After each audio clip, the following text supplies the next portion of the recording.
আজকে উত্তরবঙ্গের একটা মজার খাবার দেখাম, তোরা থাম্বনেল দেখে হয়তো বুঝে পেয়েছেন আজকে কি রান্ধন দেখাম। সোমবারে তেলে আনন্দে না হামারে তে আন্দে হাজার হারা দিনাজপুরের মানুষ, রংপুরের মানুষ যে ঠাকুরগাঁও পঞ্চগড়ের মাঝারে বেশি আন দিতে। যাই হোক তোমাকে আমি দেখাও তো মোর মা আন্দছে। তো তোরা এই কড়াইটা দেখলে কম দেখ হাতুলি ভাঙ্গা কড়াই তুই কত রান্ধন না দিস। মুইও মোর মা কমা তুই এই হাতুলি ভাঙ্গা কড়াইটা কিসের তোর রান্ধন না দিস। মোর মা কয় কি এই কড়াইটা মোক ভালো লাগে মুই কী করিম।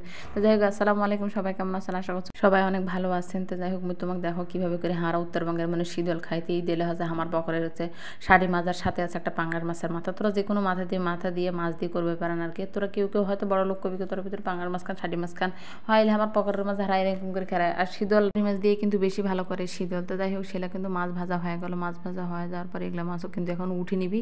মাছ হয়ে যাওয়ার পর এখন দিবি কিন্তু শীতল। এই শীতলটা কীভাবে, এটা হচ্ছে কচু শাক আগের দিনকে সকালবেলা সব কষি কাটি কুটি এখানে ধুয়ে দেয় কিন্তু রোদ নাড়ি দেয় সারাদিন থাকিয়ে ওই দিনকে রাত্রেবেলা সেলে হচ্ছে ময়া মশলা আর শুটকি মাছ দিয়ে এটি কিন্তু বাটি বুটি থোয়ার পরের দিনকে সকালবেলা রাঁধেতে এই কচুটা হচ্ছে বাটি বুটি একেবারে মিহি করা। তারপর এই যে মোর মা খালে 7 দিনের ঝাল একদিনে দিয়ে দিল। তোরা দেখি কোন এক তরকারি এত ঝাল খান ভাই রে ভাই। মোর মা আরও ঝাল দাফা দাবি তেন আরও কম ঝাল দিলে আরও ঝাল দিলি হয়তো যাই হোক গেলে সব ময় মশলা যা যাবতীয় হলুদ মরিচ লবণ হলুদের জেলে দেখা পাচ্ছেন জেলে দেওয়ার আর কি তরকারি সবগুলো কিন্তু দিয়ে এটি এখন হলো কষানি।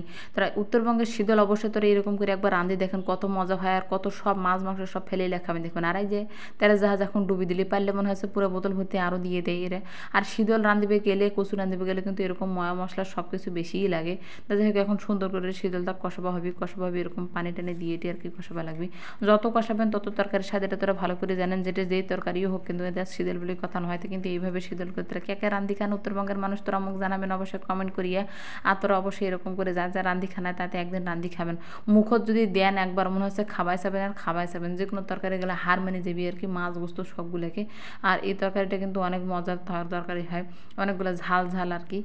তা হারা গ্রামের মানুষ এরকম ঝাল টাল খাওয়ার আনে বেশি পছন্দ করে। তারপরে কিন্তু অনেকটা কষা হয়ে গেছে প্রায় হওয়ার 4-5 মিনিট আগে কিন্তু মাছগুলো দিয়ে দিল। কুতুলা মাছ দেখা পাইছেন এতগুলো মাছ। তোরা চাইলে এর থেকে কম মাছও দিতে পারেন, যে কোনো মাছ দিয়ে তো রাঁধতে পারেন।